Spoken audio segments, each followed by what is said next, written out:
Hello students. तो आज के इस क्लास में हम करने वाले हैं एक्सरसाइज 17.1 का नेक्स्ट पार्ट। हमने पिछले पार्ट में क्वेश्चन नंबर 8 कंप्लीट कर लिए थे। आई होप आपने वो देखे होंगे और समझे भी होंगे।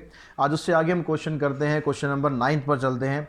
9 क्वेश्चन में क्या था, find the coordinate of the point which is at a distance of 2 unit from point 54 and 10 unit from 11-2। एक पॉइंट आपको निकालना है। उस पॉइंट को आपको निकालना है जिसको हम उसको मान लेते हैं पी पॉइंट है, उसके कोऑर्डिनेट है एक्स वाई। अब इसका डिस्टेंस इसके साथ आपको 2 यूनिट दिया हुआ है और इसका डिस्टेंस इसके साथ आपको 10 यूनिट दिया हुआ है। तो यहाँ से हम दो इक्वेशन कंस्ट्रक्ट करते हैं, क्योंकि आपको एपी का जो डिस्टेंस है ये 2 यूनिट दिया हुआ है। तो यहाँ से आप अगर आप स्क्वायर करते हैं तो ये आ गया आपके पास 4। स्क्वायर करने का फ़ायदा बस यही है कि आप डिस्टेंस फार्मूला जब लगाते हैं उसमें आपको रूट लगाने की ज़रूरत नहीं पड़ेगी। अब यहाँ से आप x-5 करें, x-5 का स्क्वायर y-4 का स्क्वायर इक्वल्स टू में 4। इसको सिंप्लीफाई करते हैं तो आइडेंटिटी यूज़ करो, a का स्क्वायर प्लस b का स्क्वायर माइनस 2ab। यहाँ से करेंगे a का स्क्वायर b का square minus 2ab equals to 4। जितनी भी टर्म्स हैं सबको इकट्ठा करके x square plus y square minus 10x minus 8y, ये दोनों टर्म्स को आप उधर ले जाओ तो हो जाएगा 4 माइनस 16 और 25 को प्लस करेंगे 41 आ जाएगा। तो इधर आके माइनस 41 हो गया। तो x square plus y square minus 10x minus 8y equals to minus 37। ये आपके पास बन गई फर्स्ट इक्वेशन। अब सेम प्रोसीजर फॉलो करके आप जब, क्योंकि आपको डिस्टेंस पी बी का डिस्टेंस दिया हुआ है 10 यूनिट, तो बी पी का जो डिस्टेंस है वो 10 यूनिट दिया हुआ है। तो यहाँ पर भी आप स्क्वायरिंग कर लो, पहले 100 हो गया।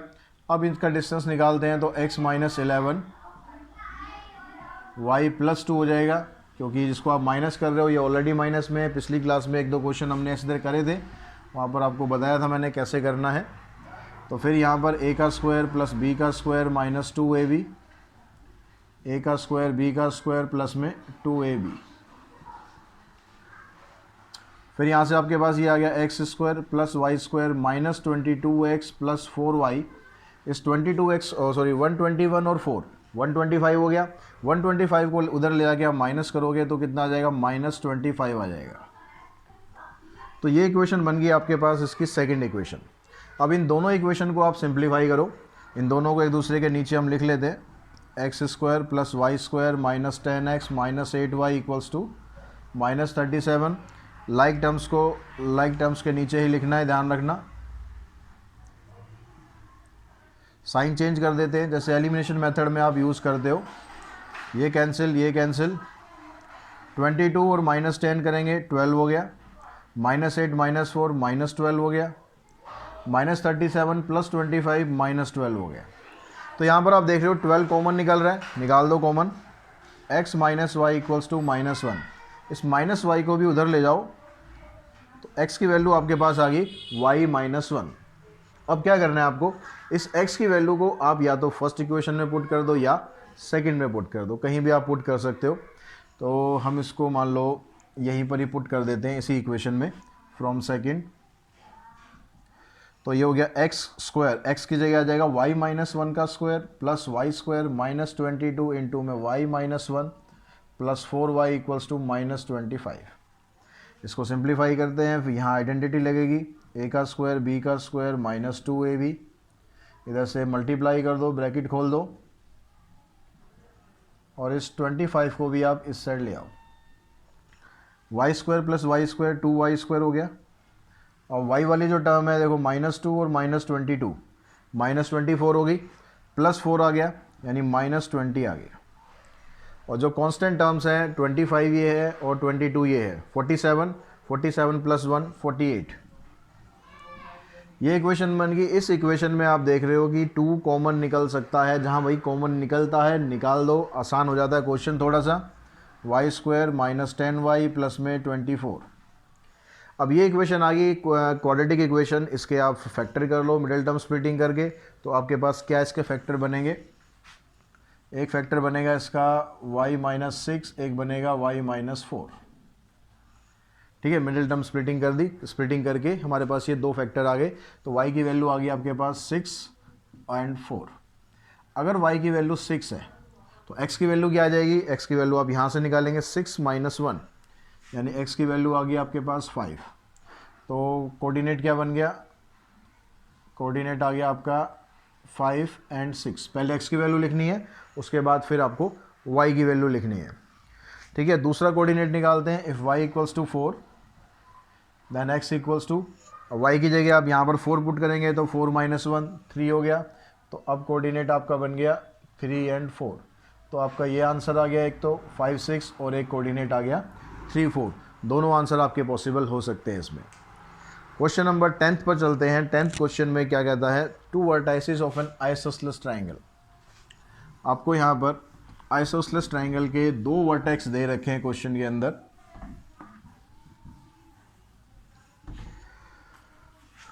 क्या क्या वर्टेक्स दिए हुए हैं आइसोसेलेस ट्राइंगल के? 2 वर्टेक्स, एक 2 0 और एक 2 5। तो ये आपके पास मान लो एक आइसोसेलेस ट्राइंगल है 2 0 and 2 5। Find the third vertex if the length of equal side is 3 unit. तो इक्वल साइड है, ये दोनों हम इक्वल साइड ले रहे हैं। क्वेश्चन में यहाँ पर ना थोड़ा सा एक्चुअली गड़बड़ है, आपको उसने स्पेसिफाई नहीं किया कि इक्वल साइड ये दोनों लेनी है या फिर ये लेनी है। फिर भी हम इन्हीं दोनों को लेके चलते हैं क्वेश्चन की इसकी भावनाओं को देखते हुए कि यहाँ पर ये साइड दोनों इक्वल हैं और ये वर्टेक्स आपको फाइंड करना है। इससे देखते हैं आंसर आपका मैच करता है नहीं करता है। अब यहाँ पर एग्जाम में अगर आएगा तो ध्यान रखना कि आपको यहाँ कुछ ना कुछ स्पेसिफाई ज़रूर कर रखा होगा इक्वल साइड आपको कौन से लेनी है। अब ये दोनों साइड अगर इक्वल हैं तो इसका मतलब हुआ कि हम ए बी का और ए सी का अगर डिस्टेंस निकालेंगे तो वो दोनों इक्वल आएंगे, A B equals to A सी। अब ए बी की जो वैल्यू है इसका अगर आप कर लो स्क्वायर, ऐसे A B square equals to A C square. ठीक है, अब हम क्या करते हैं, यहाँ से एक इक्वेशन बनाते हैं x - 2, ए बी का डिस्टेंस फार्मूला लगाते हैं, और y - 0 इसका whole square equals to A सी में लगाते हैं ऐसी x - 2 और y - 5 का होल स्क्वायर। अब आगे सिंप्लीफाई करने से पहले एक चीज़ आप देख लो यहाँ पर कि यहाँ भी x - 2 का स्क्वायर है और यहाँ भी x - 2 का स्क्वायर है। तो इसको सिंप्लीफाई करेंगे तो सेम ही टर्म आनी है, यानी इसको आप यहीं पर ही कैंसिल कर सकते हो। बचा क्या आपके पास, यहाँ पर y स्क्वायर बच गया, वहाँ क्या बच गया, उसको सिंप्लीफाई कर लो, y स्क्वायर - 10y प्लस में 25। y स्क्वायर से y स्क्वायर भी कैंसिल हो गया, 10y को आप यहाँ पर शिफ्ट करो तो 25, यानी y की वैल्यू आ गई आपके पास 25/10, 5 2 = 10, 5 5 = 25, यानी 5/2। तो देखो y की वैल्यू तो आपको इसमें बड़ी आसानी से मिल गई। अब x की वैल्यू और देखते हैं। अब x की वैल्यू के लिए क्या करना है, एक प्रॉपर्टी तो हमने लगा ली कि भाई आइसोसेलेस ट्राइंगल है, दोनों साइड इक्वल है, लेकिन यहाँ पर आपको साइड दी भी हुई है कि इसकी वैल्यू 3 है। तो आप किसी एक साइड को लेके चल लो, चाहे इसको लेके चल लो चाहे इसको लेके चल लो। यहाँ पर 0 यूज़ हो रहा है तो इसको लेके चलते हैं, थोड़ा कम काम करना पड़ेगा। तो ए बी का जो डिस्टेंस है वो आपको 3 यूनिट दिया हुआ है, ये गिवन है। तो अब यहाँ पर आप ए बी स्क्वायर करते हैं तो आपके पास इधर आ गया 9। अब ए बी का अगर आप स्क्वायर करते हैं तो बचेगा कि आपके पास यहाँ पर x - 2 का स्क्वायर प्लस में y - 0 का स्क्वायर इक्वल्स टू 9। अब क्योंकि y की वैल्यू आपके पास आ चुकी है 5, तो उसको आप यहाँ पर पुट कर दो। इसको सिंप्लीफाई कर देते हैं, ये बन गया x square - 4x plus 4, y की जगह आ गया 5/2, और इसका करना है आपको स्क्वायर, साथ साथ स्क्वायर कर देता हूँ, कोई दिक्कत नहीं है। तो इसका 25 हो गया और इसका 4 हो गया। ये जो 9 है इसको भी आप इधर ही ले आओ। अब यहाँ पर आप देखो जो ये कांस्टेंट वाली टर्म है इनको आपस में सॉल्व करना है, लेकिन फ्रैक्शन में आ रहा है, तो फ्रैक्शन को हटाने के लिए क्या करो, एलसीएम ले उसको ख़त्म करो। फ्रैक्शन कहीं आता है, अगर पॉसिबल है तो उसका एलसीएम लेके उसको ख़त्म करो, नहीं तो फ्रैक्शन परेशान करता रहता है। एलसीएम लिया, ये आ गया 4x स्क्वायर, 16x, 16, 25। एलसीएम वाले क्वेश्चन तो आपको आते ही होंगे अच्छी तरह। तो यहाँ गया ये 4x स्क्वायर, इधर ले लेते हैं। इक्वेशन क्या आ गया आपके पास, 4x स्क्वायर - 16x। अब यहाँ जो कांस्टेंट टर्म है वो देखो 36 और 16, पहले इसको सॉल्व कर दें तो -20 आ गया। अब -20 आएगा और उसमें +25 करोगे तो कितना आ गया, +5 आ गया। ये वाला 4 इधर जाके 0 से मल्टीप्लाई हो गए, ख़त्म हो गया भैया। 0 से किसी को टकराना नहीं चाहिए, 0 से मल्टीप्लाई होते सब 0 हो जाता है। अब आपके पास ये इक्वेशन आ गई। अब इसमें आप देखोगे कि स्प्लिटिंग मिडिल टर्म करने की कोशिश करोगे तो मत्था मारते रहोगे, होगी नहीं, क्योंकि ऐसा कोई नंबर नहीं है जिसके आप मल्टीप्लाई करो तो 20 आ जाए और उसको सॉल्व करो तो 16 आ जाए। होगा कुछ ऐसा? सोचो। अगर नहीं होगा तो फिर क्या करें? तो आप इसमें 10th में आपने फार्मूला पढ़ा था, एक क्वाड्रेटिक फार्मूला, वो लगा दो। जहाँ भी आपको लग रहा है कि फैक्टराइजेशन आपसे नहीं हो रहा है, थोड़ा लंबा लग रहा है, टाइम लग रहा है, मत सोचो, ज़्यादा टाइम वेस्ट मत करो, सीधा वो लगा दो क्वाड्रेटिक फार्मूला। क्वाड्रेटिक फार्मूला क्या था वो भी आपको रिकॉल कराना पड़ेगा लगता है। -b plus minus b square minus 4ac divided by 2a, ये फार्मूला था। तो यहाँ पर b की वैल्यू है -16 है ये, तो यहाँ ऑलरेडी एक माइनस है, फिर -16 हो गया, प्लस माइनस b का स्क्वायर यानी -16 का स्क्वायर -4, a की जगह 4 और c की जगह 5 डिवाइडेड बाई 2a। ये माइनस माइनस प्लस 16 हो गया, 2 5 6, 4 4 जा 16, 16 5 जा 80 डिवाइडेड बाई 8। इसको माइनस करते हैं, 6, 15 माइनस 8 7 और ये 1 डिवाइडेड बाई 8। 176 का अगर आप स्क्वायर रूट करोगे वो भी नहीं होगा, तो क्या करें, इसके पेयर बना लो, जितने पेयर बन सकते हैं। प्राइम फैक्टर होने चाहिए, लेकिन ध्यान रखना 11 से डिवाइड हो जाएगा, तो पहले मैंने 11 ही ले लिया। 11 1 जा 11, 11 6 जा 16। अब 11 से तो होगा नहीं, अब 4 से कर दो, ठीक है, पेयर बन गया। प्राइम नंबर ना हो, लेकिन हमें पेयर बनाना था, पेयर हमारा बन गया। तो 16 प्लस माइनस जो पेयर बनता है ये बाहर आ जाता है और ये अंदर रह जाएगा।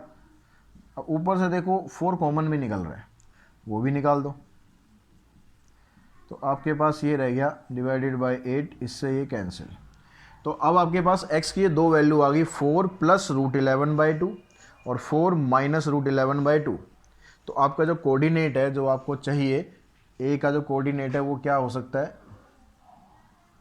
कोऑर्डिनेट ऑफ a ये आ जाएगा। जो x की वैल्यू है वो तो ये है, दोनों को आप इकट्ठा लिख दो। और y की वैल्यू क्या आई थी आपके पास, y की वैल्यू थी 5/2। दोनों को ऐसे इकट्ठा लिख के भी छोड़ सकते हो, या फिर दोनों को अलग अलग लिख दो। 4 प्लस √11/2 5/2 और 4 माइनस √11/2 और 5/2। मर्जी आपकी है, राजा आप हो, जैसे मर्जी आप लिख दो इसमें, ठीक है। क्वेश्चन जो बुक में दिया हुआ है, सेम बुक के आंसर पे जाने की ज़रूरत नहीं है। उसमें क्या कर रखा है, 2 इसके साथ अलग, इसके साथ अलग कर दिया है। तो 4 को जब डिवाइड करोगे 2 से, 2 आ जाएगा और √11/2 एज इट इज़ रहेगा। तो वो भी आंसर ठीक है, ऐसे लिख छोड़ देते हो, ये भी आंसर ठीक है। क्वेश्चन नंबर 11 पे चलते। 11th क्वेश्चन में क्या कहता है आपसे, बहुत कुछ कह रहा है। क्वेश्चन नंबर 11th में ये कहता है कि इन व्हाट रेशो, यानी रेशो आपको फाइंड करनी है, as the lines joining the point 3 4 and -2 1। Line किससे जॉइन हो रही है, एक 3 4 से और एक -2 1 से। तो हम लाइन लेते हैं 3 4 और -2 1, इन दोनों से लाइन आपकी ज्वाइन हो रही है। Find the divided by the y axis. अब जो पॉइंट इसको डिवाइड कर रहा है वो कहाँ पर है, वाई एक्सिस पर है। मान लो सपोज ये पॉइंट है हमारे पास जो इसको डिवाइड कर रहा है। अब पिछली क्लास में आपको बताया था मैंने, अगर पॉइंट वाई एक्सिस पर होता है तो उसके कोऑर्डिनेट क्या होते हैं, 0 एंड वाई। याद है ना? नहीं याद है तो दोबारा एक बार देख लेना, समझ लेना, ज़रूरी है बहुत। Also find the coordinate of point of division. एक तो रेशो बतानी है, रेशो बताने के साथ साथ आपको ये पॉइंट भी बताना है कि ये पॉइंट क्या है। तो आपको सिंपली क्या करना है, रेशो निकालने के लिए x या y दोनों में से कोई एक फार्मूला लगाना है जिससे आप रेशो निकाल सको। और रेशो जब निकालते हैं तो आपको मैंने बताया था कि रेशो को आप k/1 लेके चलो। हम मान के चलते हैं कि जो P पॉइंट है ये ए बी को k/1 में डिवाइड कर रहा है। क्वेश्चन नंबर 11 मान रहे हैं let P divides A B in the ratio k1, ठीक है। अब जब आप सेक्शन फार्मूला लगाओगे तो कौन सा फार्मूला लगाना है रेशो निकालने के लिए, या तो आप x लगा दो या y लगा दो। देखना क्या है कि यहाँ पर वैल्यू किसकी है आपके पास, यहाँ पर 0 एक वैल्यू है, किसकी वैल्यू है, x की वैल्यू है, तो फार्मूला x का ही ठोक दो यहाँ पर। तो x का फार्मूला लगाया हमने m1 x2 m2 x1 divided by m1 plus m2। तो x की वैल्यू 0 है, m1 आपके पास यहाँ पर k है और x2 आपके पास -2 है। m2 की वैल्यू 1 है और x1 3 है डिवाइडेड बाय k+1। अब ये k+1 को इधर 0 से मल्टीप्लाई करोगे, क्रॉस मल्टीप्लाई, तो भाई क्या हो जाना है, 0 हो जाना है। ये -2k+3, 2k को इधर ले आओ तो k की वैल्यू आ गई 3/2। 3/2 आ गई, मतलब रेशो आपके पास क्या आ गई, जिससे डिवाइड कर रहा है 3:2 आ गई। तो रेशो तो आ गई, एक काम हो गया हमारा। अब हमें ये देखना है कि जो पॉइंट ऑफ डिवीज़न है ये क्या है। पॉइंट ऑफ डिवीज़न निकालने के लिए आपको करना क्या है, आपको y की वैल्यू निकालनी है। x की तो भाई दे ही रखी है आपको 0, तो y की वैल्यू निकालो। y की वैल्यू निकालने के लिए जो y का फार्मूला है, सेक्शन फार्मूला, वो लगा दो। तो ये अपने फार्मूला लगा दिया। अब जो m1 m2 है वो अब निकल गए, अब k1 लेने की ज़रूरत नहीं, अब तो हमारे पास वैल्यू आ गई है। m1 की वैल्यू 3 है, y2 की वैल्यू 1 है, m2 की वैल्यू 2 है और y1 की वैल्यू 4 है। नीचे वही 3+2, तो 3 आ गया, 8 इधर आ गया और इधर 5 आ गया, 11/5। तो जो पॉइंट ऑफ डिवीज़न है आपका वो क्या हो जाएगा, पॉइंट ऑफ डिवीज़न आ गया भाई 0y है, तो ये 0 और 11/5, ये आपका पॉइंट ऑफ डिवीज़न आ जाएगा। इसका आपको सेकंड पार्ट भी दिया हुआ है, तो उसको आप एक बार खुद ट्राई करना। उसमें क्या कहता है, उसमें भी रेशो फाइंड करनी है इन विच द पॉइंट k6। वो जो k6 पॉइंट है वो आपको यहाँ रखना है। जैसे यहाँ 0y था, वहाँ पर k6 हो गया। तो यहाँ पर 6 दिया हुआ, 6 मतलब y की वैल्यू दी हुई है, तो आपको y के फार्मूले से स्टार्ट करना है, उससे आपकी रेशो निकल जाएगी। रेशो निकालने के बाद फिर आपको x का फार्मूला आगे k की वैल्यू निकालनी है। ठीक है, फार्मूला यही चलने हैं, लेकिन पहले ये लगेगा, बाद में ये लगेगा। बिल्कुल इसी तरीके से, कोई दिक्कत आएगी नहीं, आएगी तो मैं आपको कमेंट बॉक्स में बताऊंगा कि क्या करना है। क्वेश्चन नंबर हम 12th पे चलते हैं। तो क्वेश्चन नंबर 12th में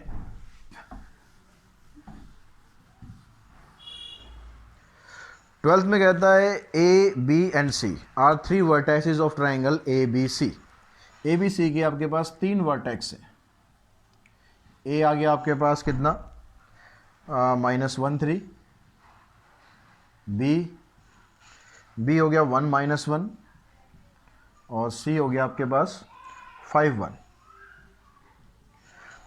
आपसे क्या पूछता है, find the length of the median through a से जो आप मीडियन ड्रॉ कर रहे हो, ये मीडियन ड्रॉ कर रहे हो ए डी, इसकी आपको लेंथ बतानी है। लेंथ बतानी है तो कौन सा फार्मूला लगाना है भाई, डिस्टेंस फार्मूला लगाना है, लेंथ। ठीक है, लेंथ बतानी है आपको, यानी डिस्टेंस बताना है, तो उसके लिए हमेशा डिस्टेंस फार्मूला ही लगाना है।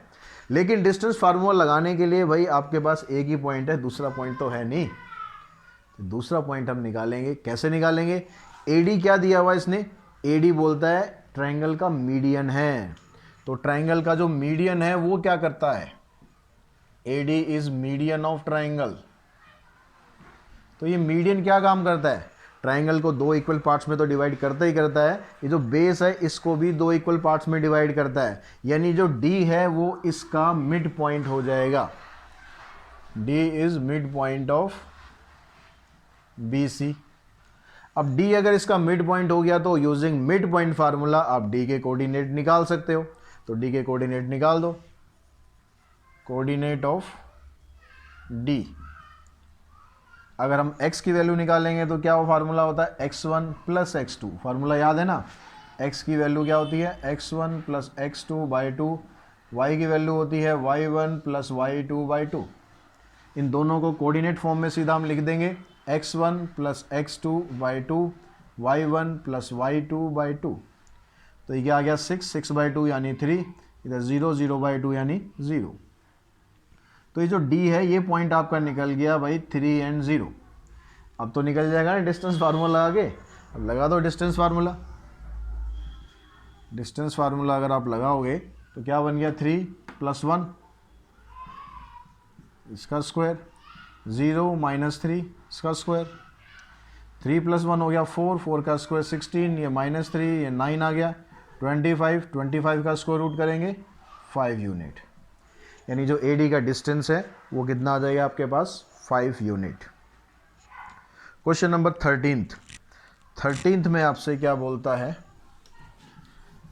क्या बोलता है 13th में कहता है ये, if A vertex of triangle is 1 1, and the mid point of the two side through this vertex, question ध्यान से सुनना जरा, if A vertex of triangle is 1 1, पहले मैं वर्टेक्स ले लूँ इसको, क्वेश्चन समझ में आ गया तो आंसर में कोई दिक्कत नहीं आएगी। इस वर्टेक्स को हम ले लेते हैं ए, ठीक है।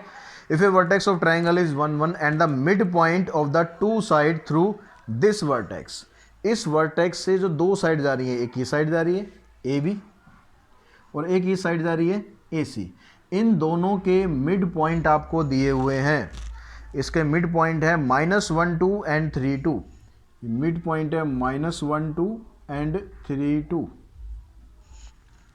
Then find the coordinate of the centroid of the triangle. अब भाई सेंट्रोइड निकालने के लिए तो आपको तीनों कोऑर्डिनेट पता होने चाहिए। इसने क्या किया, आपको कोऑर्डिनेट नहीं दिए, आपको मिड पॉइंट दे दिए, तो क्या हुआ, मिड पॉइंट से निकाल देते हैं हम कोऑर्डिनेट। तो मिड पॉइंट फार्मूला अगर आप यूज़ करते हो, जैसे अभी हमने डिस्कस किया था कि भाई एक्स का जो फार्मूला होता है वो ये होता है और वाई का फार्मूला ये होता है। तो अगर हम इस वाले लाइन की बात करेंगे तो ये आपके पास x है, ये y है, ये x1 हो गया, ये y1 हो गया, इसको x2 y2 मान लो। इसको हम मान लेते हैं ये x2 है, ये y2 है, इसको मान लेते हैं x3 है और y3 है, ठीक है। तो अब ये वाला कोऑर्डिनेट निकालते हैं हम। मिड पॉइंट फार्मूला का अगर यूज़ करेंगे तो जो x की वैल्यू है उसमें फार्मूला ये होता है और जो y की वैल्यू है उसमें फार्मूला ये होता है। x की जगह हमें क्या रखना है, -1 रखना है।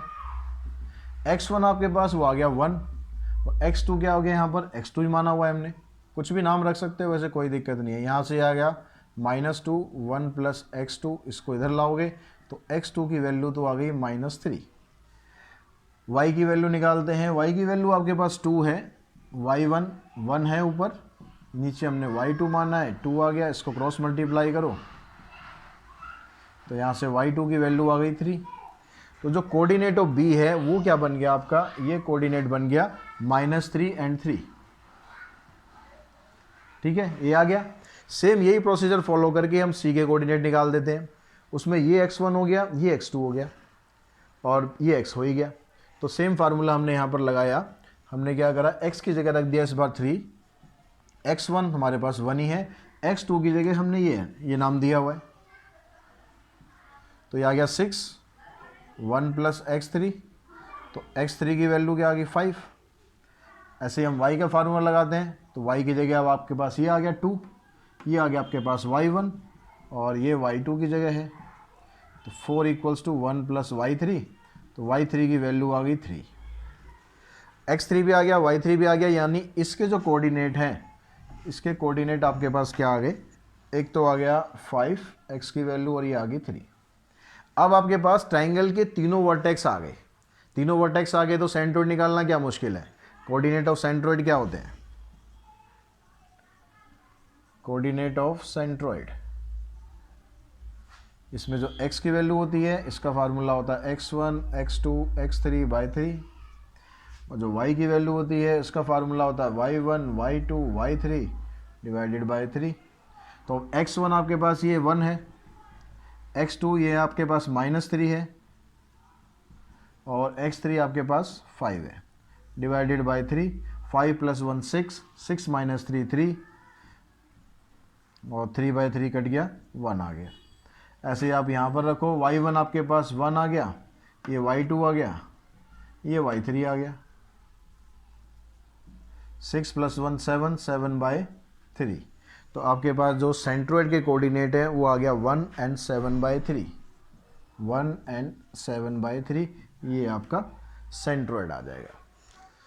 तो क्वेश्चन नंबर 14 देखते हैं। 14 में क्या था, find the coordinate of the centre of circle inscribed in a triangle whose angular points are this. Angular point मतलब वर्टेक्स।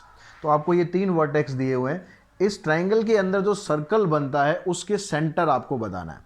यानी आपको इस सर्कल को क्या बोलते हैं, इन सर्कल बोलते हैं, और इस सेंटर को बोलते हैं इन सेंटर।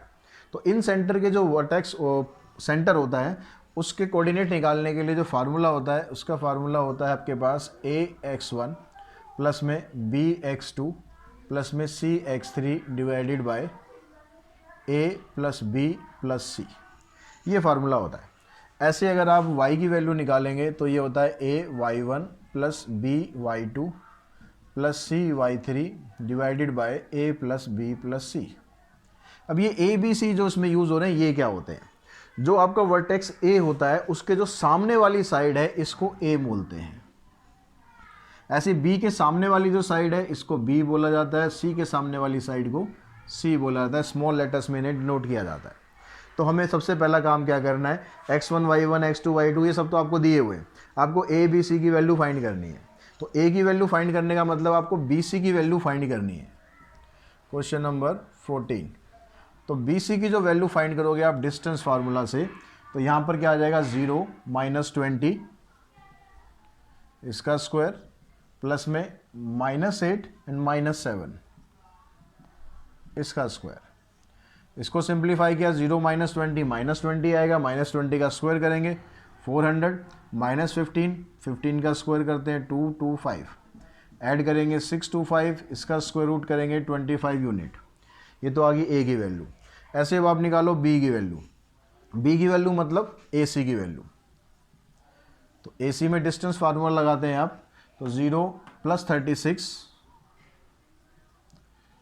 इसका स्क्वायर और -8 -7 इसका स्क्वायर। तो यहाँ 36 आ गया। 36 का जो स्क्वायर होता है वो कितना होता है 1296। ये फिर से -15 आ गया, इसका 225। इसको आप ऐड करेंगे, ऐड करके आपके पास आएगा 1521 और इसका स्क्वायर रूट होता है 39। इसकी वैल्यू भी आ गई। अब सी की वैल्यू निकालनी है, मतलब आपको ए बी की वैल्यू फाइंड करनी है। तो 20 + 36 और 7 - 7, तो ये आ गया 56 का स्क्वायर। और ये तो 0 हो गया, 0 का स्क्वायर 0, स्क्वायर से रूट कैंसिल हो जाएगा, सीधा ये आ जाएगा 56। ये मत करना कि पहले स्क्वायर कर दो फिर रूट करो, बात तो वही आनी है भाई। अब आपके पास तीनों वैल्यू आ गई, इस फार्मूले में पुट कर दो, आपका इन सेंटर आ जाएगा। कोऑर्डिनेट ऑफ इन सेंटर,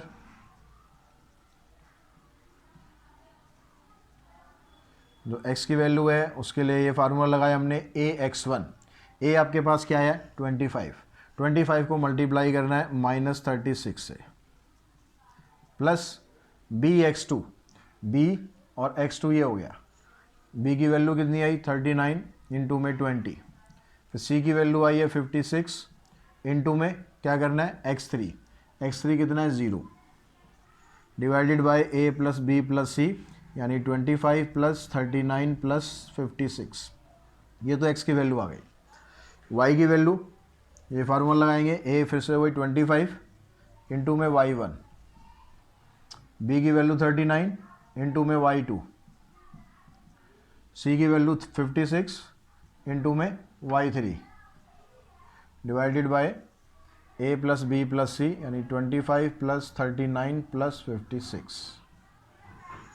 इसको सिंप्लीफाई करते हैं। 25 को अगर आप 36 से मल्टीप्लाई करते हैं तो कितना आ जाएगा 25 से 150 बचे 15, 25 से 75 और 15 90 -900।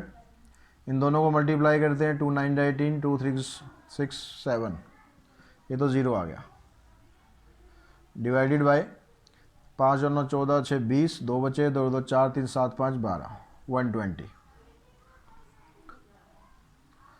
और यहाँ से 25 को 7 से करते हैं 175, 39 को 7 से 7 9 जा 63, 6 बचा 7 सीधा 21 + 6 27, ये माइनस हो जाएगा प्लस माइनस 8 6 जा 48, 4 बचा 8 5 जा 40 + 4 44 डिवाइडेड बाय 120। सिंप्लीफाई करो, इसमें से इसको माइनस करेंगे -120 आएगा डिवाइडेड बाय 120। इधर से देखो 5 और 3 8, 7 7 14 और 1 15, 2 3 सॉरी 14 ही आएगा और 2 1 3 और 4 120 अपॉन 120 -1 आ गया। ये 448 -448 0 आ गया। 0 को डिवाइड करोगे तो भाई 0 ही आएगा। तो आपके जो इन सेंटर के कोऑर्डिनेट आ गए -1 एंड 0। नेक्स्ट क्वेश्चन देखते हैं, क्वेश्चन नंबर 15।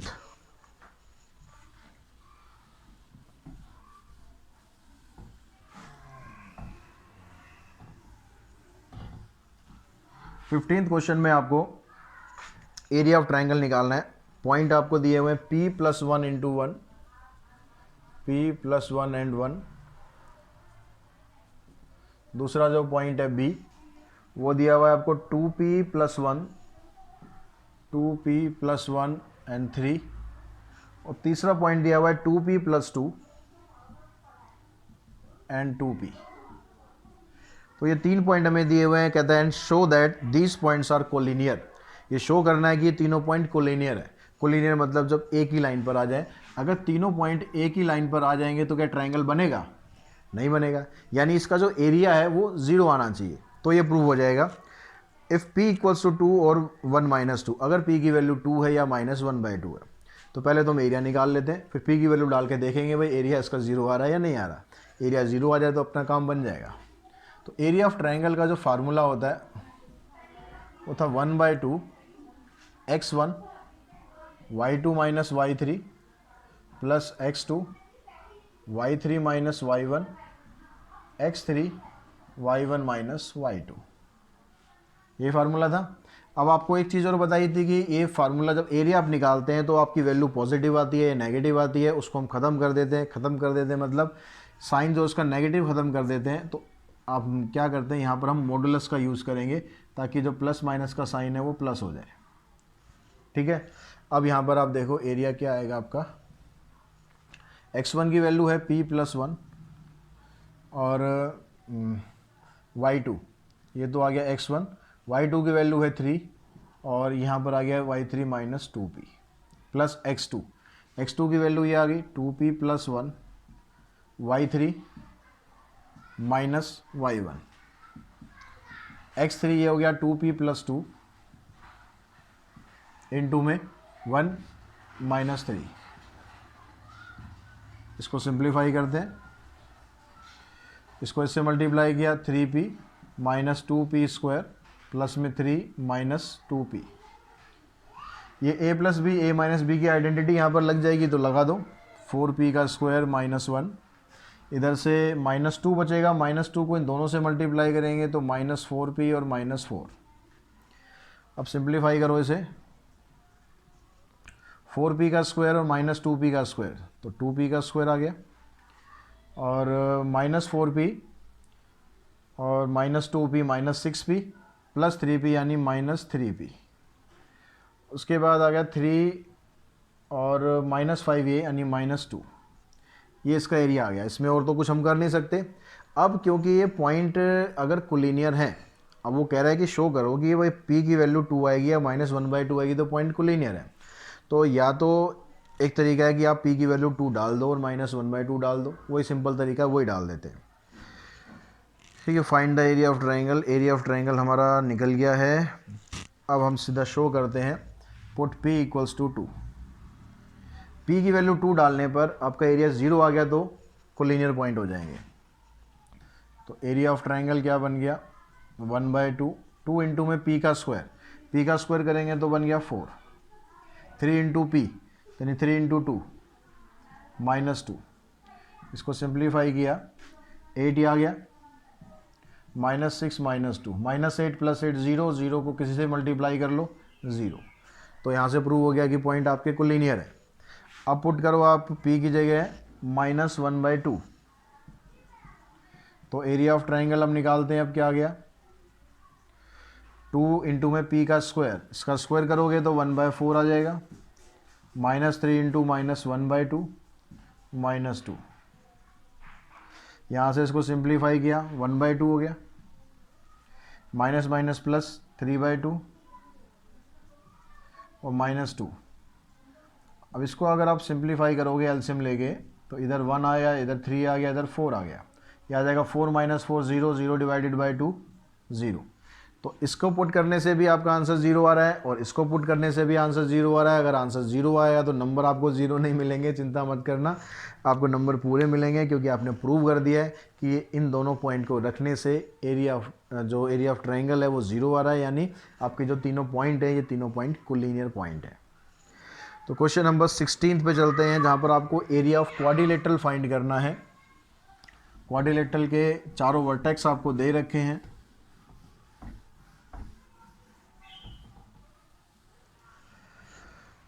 तो एक क्वाड्रिलेटरल बना लेते हैं, उसके वर्टेक्सेस हैं 2 1, ये क्वाड्रिलेटरल हो गया, जैसे मर्जी बना लो। दूसरा वर्टेक्स हो गया आपके पास 6 0, तीसरा हो गया 5 -2, और ये आ गया -3 एंड -1। अब ये चारों वर्टेक्स हैं आपके पास। अब डायरेक्टली कोई फार्मूला तो है नहीं जिससे आप एरिया ऑफ क्वाड्रिलेटरल निकाल लो, लेकिन आप इसको ये तो कर सकते हो ना, आप किसी भी एक डायगोनल को मिला दो। अब क्या हुआ, आपके पास ये 2 ट्रायंगल बन गए, इन दोनों ट्रायंगल का एरिया निकाल के उसको हम ऐड कर देते हैं, ऐड करके आपके पास एरिया ऑफ क्वाड्रिलेटरल आ जाएगा। तो पहले हम निकाल देते हैं area of ABC, question number 16। तो area of triangle ABC, half, formula जो भी पीछे डिस्कस किया वही फार्मूला लगाना है, x1 आ गया आपके पास 2, ठीक है, इन 2 में y2 माइनस y3, ये पहले से ही माइनस है तो प्लस हो जाएगा। ध्यान से देखना कैसे कर रहा हूँ मैं, फार्मूला नहीं लिख रहा हूँ, आप, मैं समझ रहा हूँ कि फार्मूला आपको अच्छी तरह याद हो गया है, नहीं याद हुआ तो कर लेना। ये हो गया आपका x2, अब ये x2 हुआ तो ये आपका हो गया y3 माइनस y1, यानी -2 -1। फिर उसके बाद आता है x3, y1 माइनस y2, इसको सिंप्लीफाई करते हैं तो 2 2 जा 4, यहाँ -3 आएगा, -3 को 6 से करेंगे -18, इधर से आ गया 5 + 4 9, 9 - 18 -9। अब क्योंकि मॉडुलस लगा हुआ है तो ये जो -9 है इसका खात्मा हो जाएगा, सिंपल ये प्लस हो जाएगा, तो 9/2 स्क्वायर यूनिट। ये क्या आ गया आपके पास, एरिया ऑफ ट्रायंगल ABC। अब आप उसके बाद निकालो एरिया ऑफ ट्रायंगल ADC।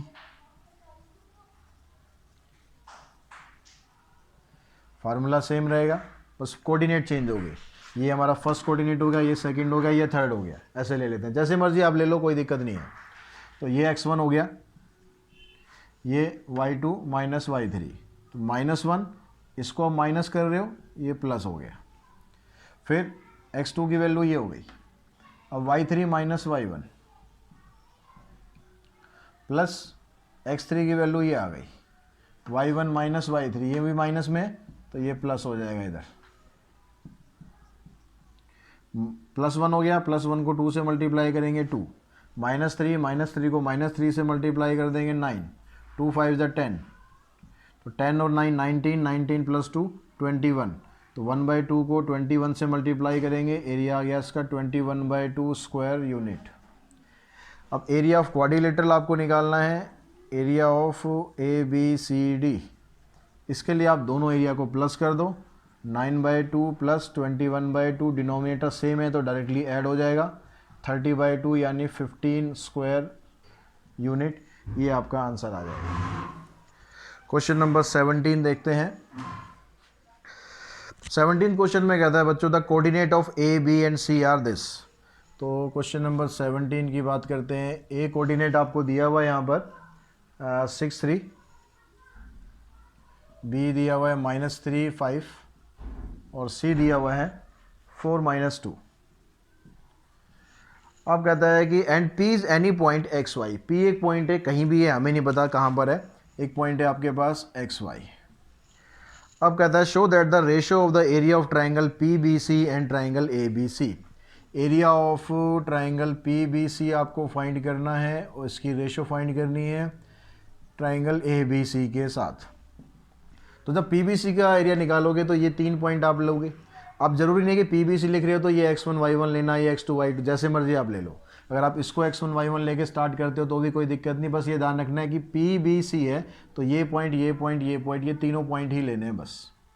तो फार्मूला था एरिया ऑफ ट्राइंगल का, हाफ लगाया, मॉडुलस लगाया, ये x1 हो गया, ये आ गया यहाँ से y2 माइनस y3, प्लस में ये x2 हो गया, अब आ गया यहाँ से y माइनस 5 प्लस x, इधर आ गया 5 + 2 डिवाइडेड बाय, जब area of triangle A B C लेंगे तो भी फार्मूला तो वही रहेगा। अब ए बी सी लेंगे तो ये 3 पॉइंट लेंगे, ठीक है, अब ये वाले 3 लेना है ये।